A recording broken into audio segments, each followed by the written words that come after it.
Estas son las noticias más importantes de hoy. Mucha atención. Concejal agrede a Yunda en plena sesión por el 10 de agosto.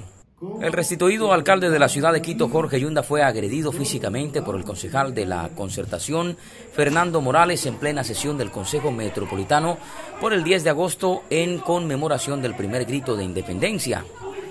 Mientras Yunda agregaba que el 10 de agosto era motivo para recordar cómo se ofrendaba en el hecho de la vida para que nosotros podamos tener libertad, Morales se levantó de su curul, cogió una botella con agua y se la lanzó al alcalde, a quien además le gritó sinvergüenza. Renuncia, sinvergüenza, ten decencia, sinvergüenza.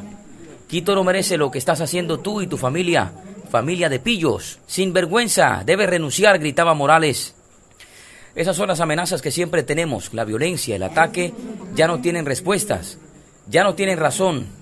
A eso nos enfrentamos, dijo Yunda, sorprendido tras el ataque de Morales, quien se retiraba de la sala. Una vez Morales abandonaba la sala, se dirigió a la prensa para justificar la agresión que cometió, alegando estar indignado por tanta corrupción. Han dirigido la ciudad como si fuera una hacienda y vienen a hablar de los próceres, viene a hablar de cambio, debe retirarse, debe renunciar. Lo que ha pasado el día de hoy es lo mínimo que Quito debería haber hecho en función en tanto y respeto de él y su familia ante el Consejo Metropolitano, ante los funcionarios y los quiteños, agregó el concejal Morales. Pasado el día de hoy es lo mínimo que Quito debería haber hecho en función de tantos irrespetos de él y su familia ante el Consejo Metropolitano, ante los funcionarios y ante los quiteños. He hecho lo que cualquier quiteño hubiera hecho, su familia dirigiendo el municipio, su familia feriándose los recursos. El agua es una muestra de pureza, de limpieza. El municipio debe ser limpiado de manera inmediata. Es una familia de sinvergüenzas, justificó su agresión Morales. ¡Sinvergüenza! Quito no merece lo que estás haciendo. Tú y tu familia, familia de pillos. Familia de pillos. ¡Sinvergüenza! Morales rechazó incluso que la Corte Provincial haya dictado una sentencia a favor de Jorge Yunda, con la que pudo retornar a la alcaldía. El edil votó a favor de su remoción y apoyó la designación de Santiago Guarderas como nuevo alcalde. Ahora pide a la Corte Constitucional que se ratifique la sentencia del Tribunal Contencioso Electoral que ratificó la remoción de Yunda. Lo que hemos hecho el día de hoy es lo que todo quiteño, hombre o mujer de bien, hubiera hecho: lanzarle agua para purificar el Consejo Metropolitano, agregó el concejal. Aunque algunos en redes sociales cuestionaron la actitud de Morales por la violencia en contra de Yunda, concejales también se pronunciaron en contra de su comportamiento. Lanzarle agua al doctor Yunda es lo mínimo que podía haber hecho en función de tanto irrespeto a los quiteños. Todos los días nos escupe a los ciudadanos, todos los días se burla de los quiteños, todos los días los recursos son enfocados y dirigidos inadecuadamente. Una familia, un entorno familiar, dirigiendo, haciendo y deshaciendo a su antojo los contratos.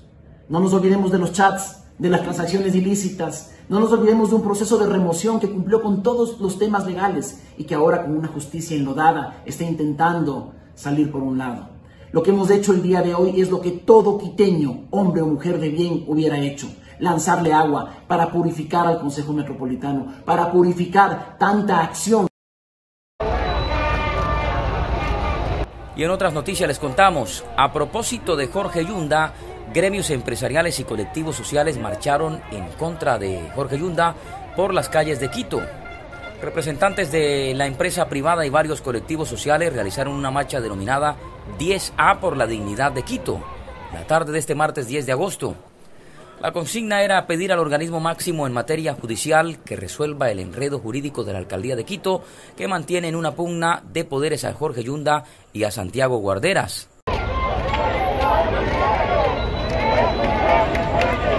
La concertación fue en el Parque El Arbolito, en el centro norte de la ciudad. Aproximadamente 6 cuadras completaba la movilización que tuvo como destino la Corte Constitucional. Carlos Loaiza, presidente de la Cámara de Comercio de Quito, dijo que su llamado fue para pedir que la ciudad retorne a la gobernabilidad y la Corte Constitucional se pronuncie lo antes posible. La Corte tiene que pronunciarse ya que efectivamente se ha seguido el debido proceso y se ha respetado el marco jurídico de Ecuador, añadió Loaiza, refiriéndose a la remoción de Jorge Yunda, aprobada por el Consejo Metropolitano y ratificada por el Tribunal del Contencioso Electoral. Estamos presentando una solicitud a la Corte Constitucional para que en uso de sus atribuciones y de sus facultades proceda a seleccionar la sentencia de la Corte Provincial de Pichincha y proceder a revisarla de manera inmediata. Consideramos que la conmoción y la demanda ciudadana, la Corte tiene la responsabilidad de proceder a revisarla de manera inmediata. Varios manifestantes con banderas, carteles y tambores gritaban la consigna "Fuera Yunda, fuera", en rechazo a la gestión de Jorge Yunda en la administración de la ciudad. ¡Es un delincuente! ¡Alcalde con grillete! ¡Es un delincuente! Por su parte, el concejal Eduardo del Pozo apareció en la marcha como un quiteño más. Mencionó: la ciudadanía está indignada con el desgobierno del municipio de Quito. Esta marcha pretende exigir que la Corte Constitucional resuelva las dos sentencias contradictorias que generan un grave problema de gobernabilidad en Quito, puntualizó. Esa sentencia de la Corte Provincial es ilegítima, por lo menos decir. El día de hoy la manifestación ciudadana es para que la Corte Constitucional dirime este conflicto, puesto que esta sentencia ilegal contradice lo resuelto por el Tribunal Contencioso Electoral, que da la razón a lo actuado por el Consejo Metropolitano, que removió al alcalde en sus funciones. Una hora antes también se rechazó una caravana con representantes de taxis de Quito con un aproximado de 60 personas. A esta caravana se sumaron comerciantes que manifestaron consignas a favor de Jorge Yunda. Y en otras noticias les contamos: bananeros de Los Ríos, El Oro y Guayas se suman a las protestas contra el gobierno este 11 de agosto. Ellos exigen que se respeten los precios mínimos de comercialización y que se congelen los precios de los combustibles. Estas movilizaciones a nivel nacional se dan en rechazo al incremento del precio de los combustibles que lleva adelante el gobierno nacional y que se viene realizando durante un año. Además, los bananeros y agricultores exigen mayor atención por parte del gobierno del presidente Lasso y que se respeten los precios mínimos de venta, ya que el sector ha anunciado que está en la quiebra. En cantones de Guayas como El Triunfo y Milagro, además de paralizar actividades y movilizarse a las calles, no descartan en bloquear las vías de ingreso a la provincia hasta recibir una respuesta del presidente Guillermo Lasso.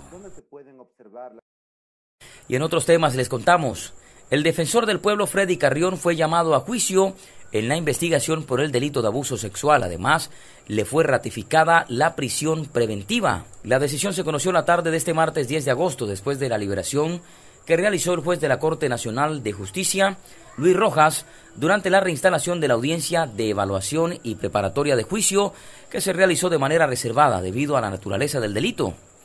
De esta forma, el magistrado acogió el pedido de la Fiscalía para que se llame a juicio a la autoridad, a quien además se le ratificó la medida cautelar de prisión preventiva. Recordemos que el pasado 26 de julio, en la audiencia preparatoria, la fiscal Diana Salazar, quien lleva la investigación, presentó 36 elementos de convicción para sustentar el dictamen acusatorio. Carrión, que se encuentra detenido en la cárcel 4 de Quito desde el pasado 17 de mayo, investigado por presunto abuso sexual, infracción en la que habría incurrido entre la noche del 15 y la madrugada del 16 de mayo pasado, durante una reunión que se desarrolló en casa del exministro de Salud, Mauro Falconi. Ahí se habría registrado un suceso violento del que se desprendió la denuncia de una mujer, pareja de Falconi, de un supuesto abuso sexual. Al finalizar la diligencia, el abogado defensor de Carrión, Stalin Raza, expresó su rechazo a la decisión judicial porque se desconocieron todos los argumentos que ha presentado la defensa y al contrario se reconoce y da crédito a los argumentos de la Fiscalía. Hay un desequilibrio y desigualdad entre la defensa de Carrión y Fiscalía. Teníamos la expectativa que el juez iba a valorar objetivamente los elementos de cargo y descargo, pero al contrario, se valoró solo los argumentos de la Fiscalía y no los argumentos presentados por la defensa, insistió. Explicó que pese a que Carrión continuará en prisión preventiva, seguirá siendo titular de la Defensoría del Pueblo, pues por el momento su ausencia es temporal por lo menos hasta octubre. Según explicó, los primeros 30 días de ausencia de Carrión fue por vacaciones, por lo que no se debe contar ese lapso de tiempo entre el 17 de mayo y el 17 de junio para que se configure una ausencia definitiva. El artículo 15 de la Ley de la Defensoría del Pueblo establece que se considera ausencia temporal la enfermedad u otra circunstancia de fuerza mayor que le impida ejercer su función durante un periodo máximo de unos 3 meses o la licencia concedida por la Asamblea Nacional. Luego de vencido el plazo de 3 meses, la ausencia considerará definitiva, cita el artículo. En todo caso, esperarán a que se conforme el tribunal de juicio y que éste decida sobre las pruebas. Si Carrión es culpable del delito que se lo acusa, comentó Raza.